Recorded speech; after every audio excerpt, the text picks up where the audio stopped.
right, welcome everybody. My name is Michael Weare, and welcome to the Healthy Journey. Today, my special guest is Benjahmin Koenigsberg. Koenigsberg, is that correct?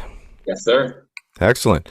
Benjahmin is an expert in all things vegan, and today we're gonna talk about plant-based, everything about a plant-based diet and why he went vegan. And we're gonna kick it off right now with your origin story, Benjahmin. Nice. Thank you, Michael. Yes, it's great to be here.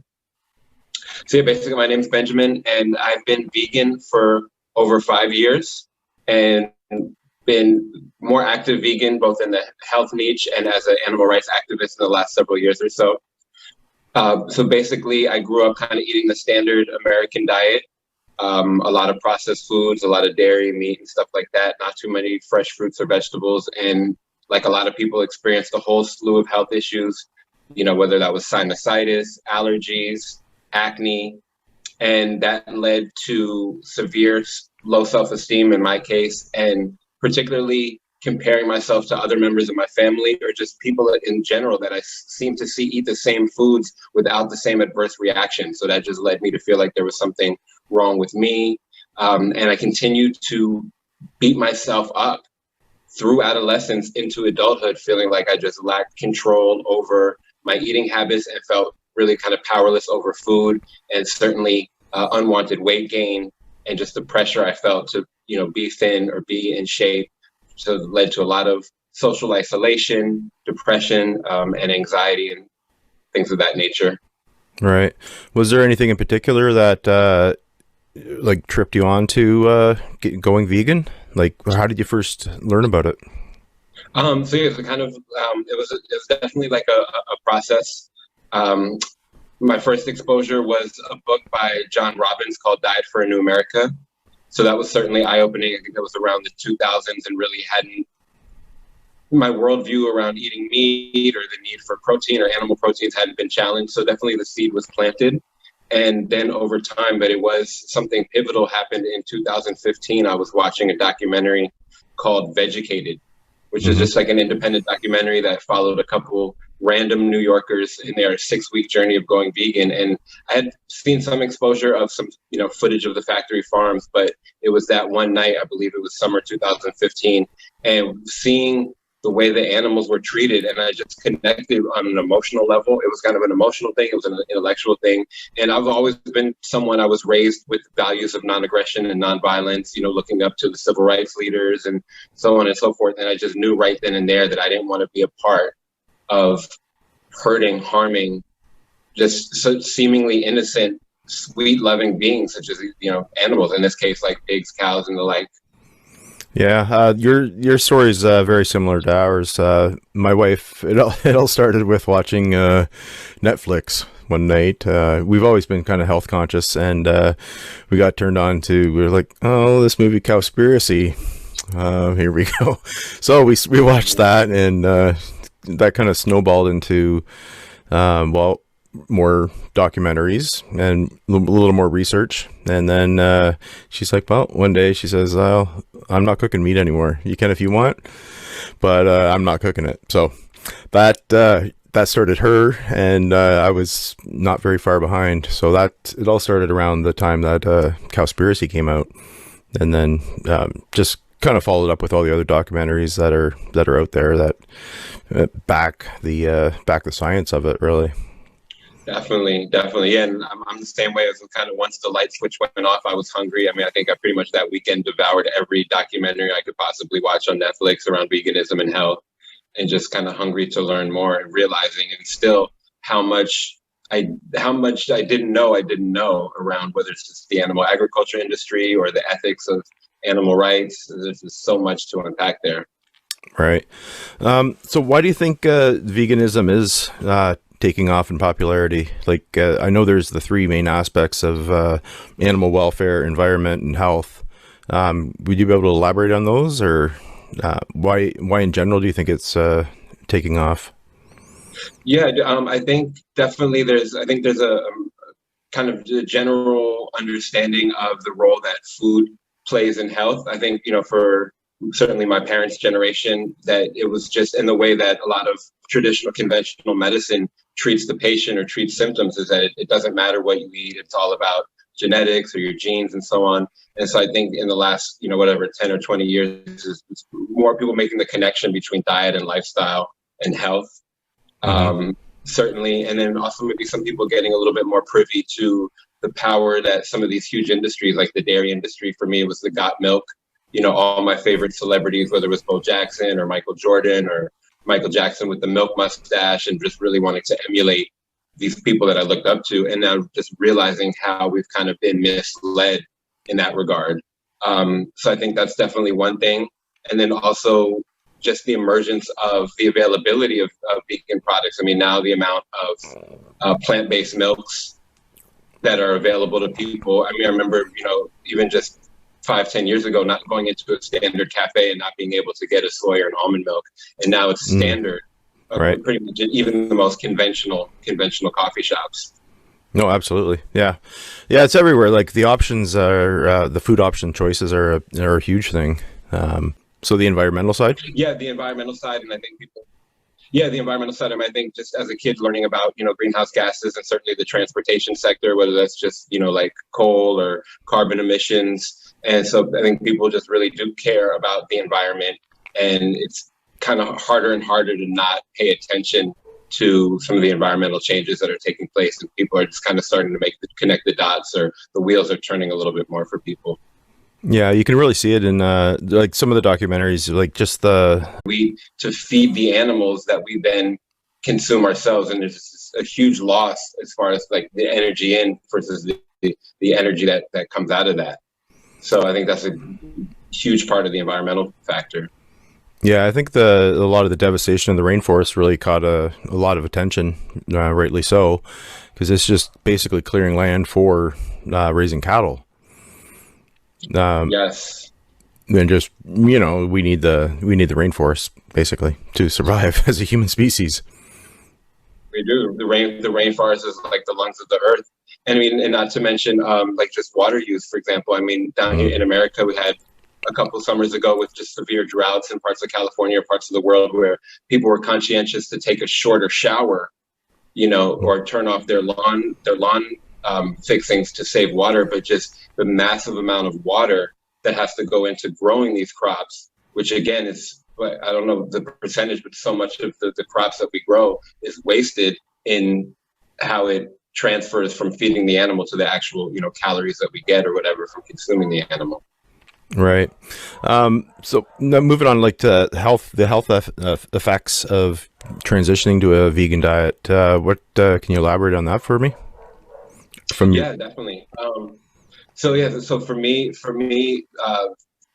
veganism is obviously a huge part of health. So I think just not realizing how many of the diseases that take so many people's lives around the world, and especially I think in the the industrialized world, heart disease, cancer, diabetes, so many of these diseases are directly related to the animal foods.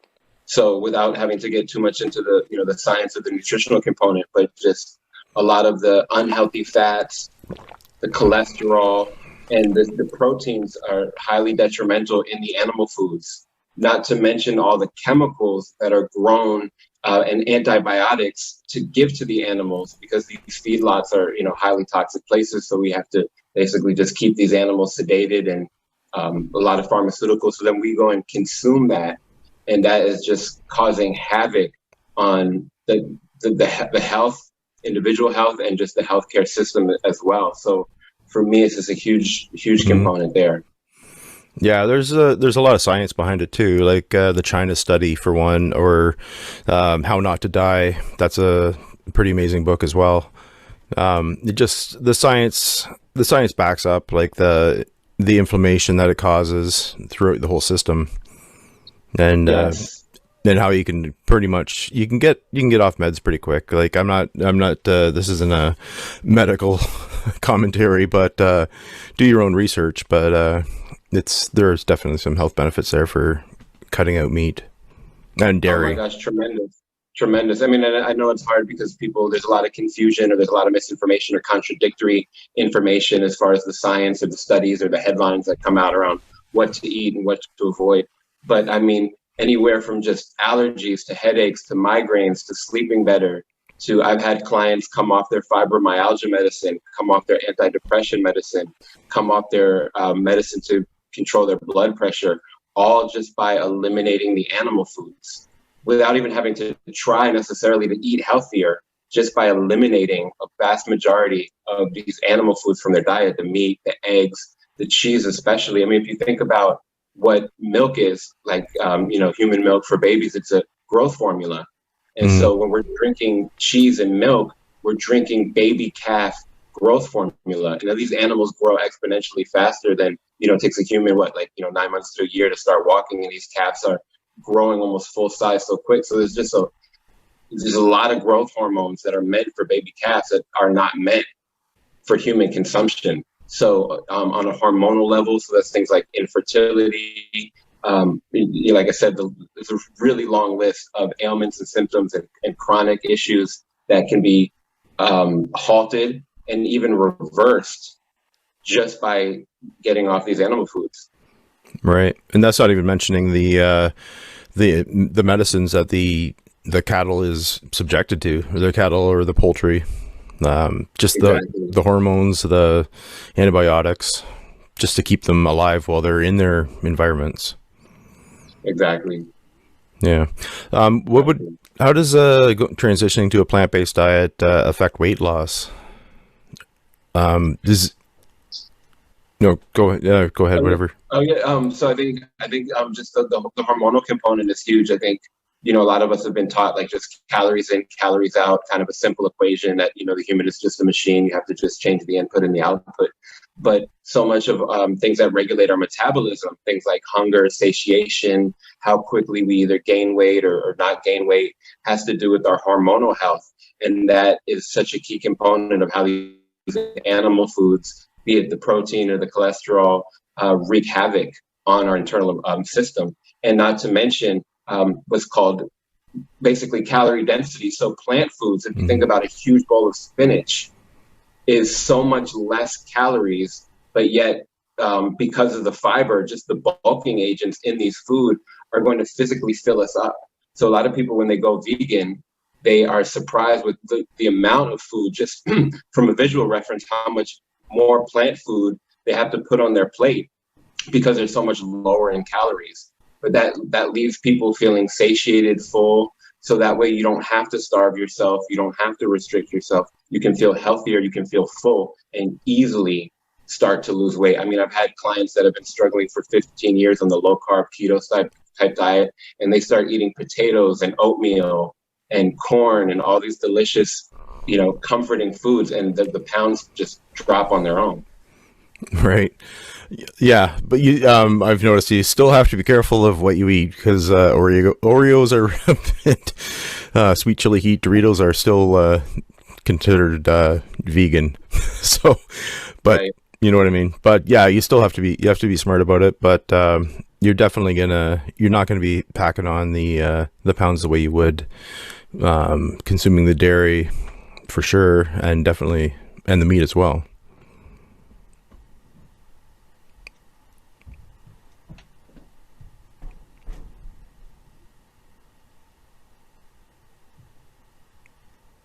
Regulate the amount of food they're eating, because of this, like, it's acts like a drug, like cocaine or heroin, where it's hard to moderate, it's hard to stop. So that's another benefit that people find when they come off these foods. But again, that's why always emphasize the whole food. So eating fresh fruits, whole vegetables as much as you can, and lots of whole grains and beans and lentils, legumes, and things of that nature. No, that's right. And mix it with some exercise. I would just keep moving, keep the body moving. Keep the body moving, definitely. And exactly. And I know we can touch on that, but yeah, just exercise that you enjoy. So whether that's like walking your dog or going for a walk, and not having to punish yourself with exercise because of this mentality that I have to kind of compensate for overeating by punishing myself with, intense or hours and hours of cardio. Yeah, that makes sense. What do you think's the best way for somebody to start transitioning to a plant-based diet? That was a great question. I think, I think people have to kind of get in touch with why they want to go vegan. So whether, again, they want to go vegan for the environmental reasons to conserve resources, the ethical reasons because they care about the animal and, you know, the sovereign rights of the animal and the animal's will to live, and they don't want to contribute to aggressive an abusive and aggressive industry, or whether it's just for their own health. And if it's for your own health, are you interested in reversing some disease or looking at some chronic health issues, or you just want to feel better? A lot of people just want to have more energy throughout the day. They want to sleep better. So getting in touch with the reason you want to go vegan, or you want to eat more vegan, for one, and then do your own research, because, you know, there's plenty of people that can tell you what to do, but when people go out and do their own research and kind of internalize it or make it their own, I think it has a lot more sticking power. And the other thing I would say is you can start small. So if you even just increase the amount of whole plant foods that you're eating, people find that they start to crave the plant foods more and more. They don't have to force themselves. So just by introducing even a little bit of fruit, more fruit than you would every day, or a little bit more vegetables, a little bit more salad, a little bit more beans, you're going to want to crave those foods more and more. So it doesn't have to be an all or nothing approach. Certainly you can just start there and build with that momentum. Right. That makes sense. I think a lot of people find, like, if the one person in the household's deciding to go vegan, especially if that's the person doing the cooking, that it can create some stress in the house, especially if the spouse is not on board at the time. Do you have any suggestions for like meal prep or anything like that, or like how do you handle like doing two different meals? That's great point there. Well, I think I'd say a couple things. One, there's so many alternatives now. Things like with the Impossible Burger and Beyond Meat. And again, from a health standpoint, those are, you know, highly processed foods, and again, maybe not the healthiest food, but they've been engineered, or they've been made to recreate the texture. Because I think a lot of times with people with the meat, it's a texture thing. Mm-hmm. It's a flavor and a texture thing that they're after. So there's so many of these mock meats and mock cheeses. So a lot of these classic family favorites, whether it's mac and cheese or sloppy joes, can be made plant-based. Another thing that I found that my clients do is they can start with like just a batch of something, a batch of soup, a kind of a main one pot type dish, and then there can be added on. So the meat or the dairy can be added into it. And then who's ever vegan or vegetarian in the household can just, you know, start with the staple, and whoever wants to add can add. And that's kind of a way to accommodate. Oh, that's great. So what do you do for your coaching for your clients? Like how does that work? Okay. So what I found with a lot of my clients is it's really this feeling of feeling powerless over food. You know, a lot of times the health issues, whether it's digestive issues or whatever, and certainly the unwanted weight gain is the result of feeling powerless over food. And that can just play havoc on our own self-esteem, our lack of self-confidence, especially when we start comparing ourselves. And certainly there's a lot of emphasis on, you know, thinness and being thin and body image or beauty standards. So what I like to help my clients with is just adopting new habits. Because what I found is convenience is convenient foods have such a strong pull. Like when we're out of our house and we don't have options and we're hungry, we're likely to just grab the convenience food, which are oftentimes not very healthy. Mm-hmm. And so just by getting into a habit of cooking and preparing and being prepared with to-go meals, clients, it's that much easier to stick with a healthy diet once you just get in the habit. And after a couple of weeks, it becomes second nature to just, you know, take your rice and beans with you, take your oatmeal with you, take your baked potato with you. So that's what I like to focus on. And from there, it creates a nice opening to shift some of the chronic self-talk. Because a lot of times we beat ourselves up in our head about I shouldn't do this, I shouldn't do that, internalizing some of the guilt and the shame, which just feed into this kind of cycle of stress eating. Right. So once we can break that, there's a great opportunity to look at other ways to manage stress, whether, you know, we're all dealing with a lot of stress in life. So it's just basic mindfulness practices around eating and stress management, and creating a new sense of self-esteem and self-efficacy around what's possible and our confidence over food. So that's why I have like a 12-week program and focus on the whole foods. You know, it's not an all, like I said, it's not an all or nothing approach. You don't have to quit sugar, and it's a lot on the, what's the word, the comforting, satiating, satisfying carbs like rice and beans and potatoes and even pastas and things like that. You mentioned the mindfulness aspect of it. Can you elaborate on that a bit? Like, I wasn't exactly sure what you meant there. Okay, yeah, I think, so again, basically just so many of us that have struggled with unwanted weight gain and dieting for so long. I mean, unfortunately, just the statistics show that diets don't work, but yet we continue to go back for more and more and more. And what happens is it just reinforces that idea of like, I'm a failure. I don't have control. I don't have willpower. I'm fat. I don't like myself. So whatever it is for the individual, there's kind of a loop of self-talk going behind the scenes that oftentimes drives the compulsive stress eating. And so just with even 5 minutes of meditation, and it doesn't have to be too woo-woo, it's just a matter of getting in touch with your breath, getting in touch with taking a break from your day for 5 minutes, starting the day off with 5 minutes for yourself. That little bit of extra self-care and those habits around self-care go a long way to create kind of a new self-image. And then it's a new relationship to food, because food is so much about, emotions and family and culture and tradition. So it's a great opportunity to kind of create a new relationship.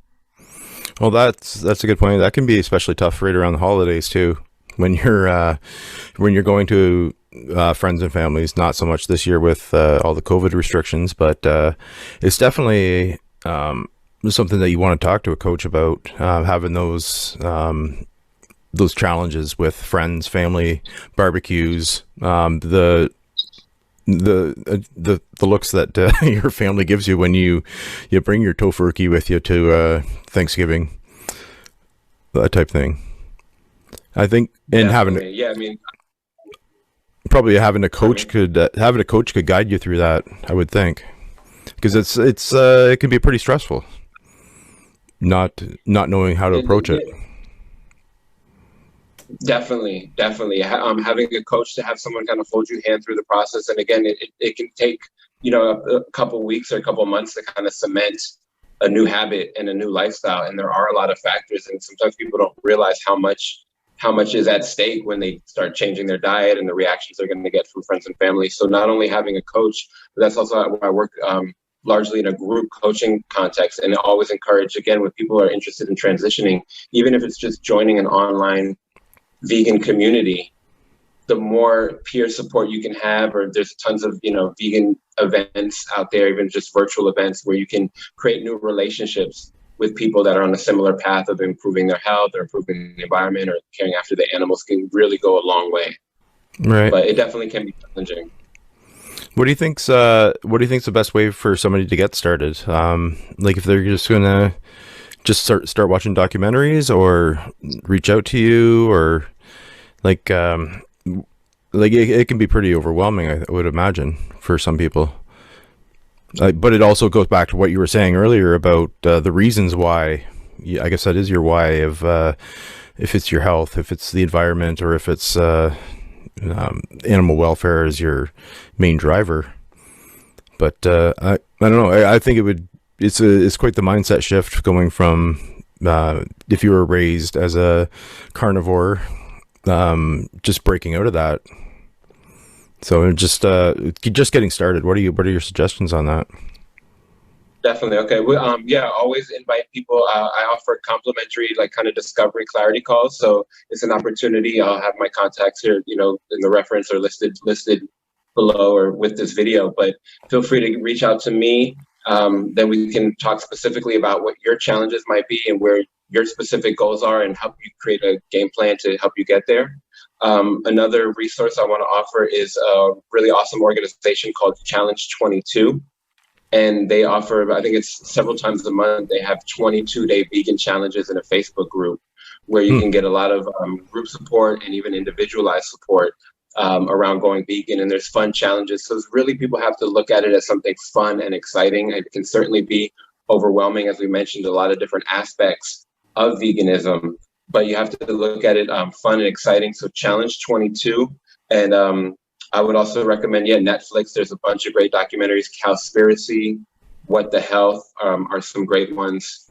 And yeah, and then again, reach out to me. I'd love to help you with a customized personal game plan to help you get to where you want to go. Yeah, challenge. I hadn't heard of Challenge 22, but that sounds like a good way of, I guess, keeping it fun as well. Definitely. Yeah, and it's totally free. And then they have things like, pasta, different challenges, like make a pasta dish, do something with tofu. And I think people really get a lot when they meet others that are on the same path, like new to veganism, that are struggling with the same things you mentioned, adverse reactions from friends and family. So it goes a long way. The peer support is huge. Right. Is that an ongoing group, that Challenge 22? Yeah, I think they start every week or several times a month. And so you just got to go in there and sign up and get started. Oh, that's very cool. We're getting to the end of the segment here. Did you have any final thoughts or comments?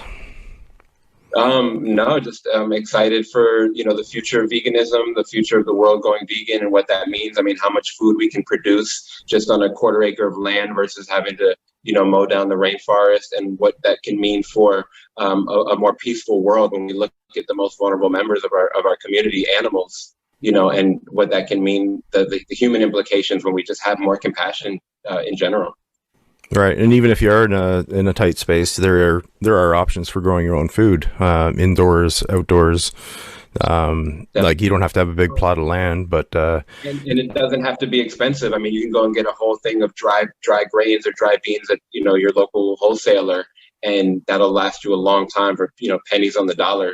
Just russet potatoes. I mean, it really doesn't get more affordable than that. So it's pretty it's doable for anyone. Yes. All right. Well, we will put your all your contact information and your links in the notes for the show. And thank you very much for your time. It's been great. Thank you, Michael. It's been great being here with you. Thank you.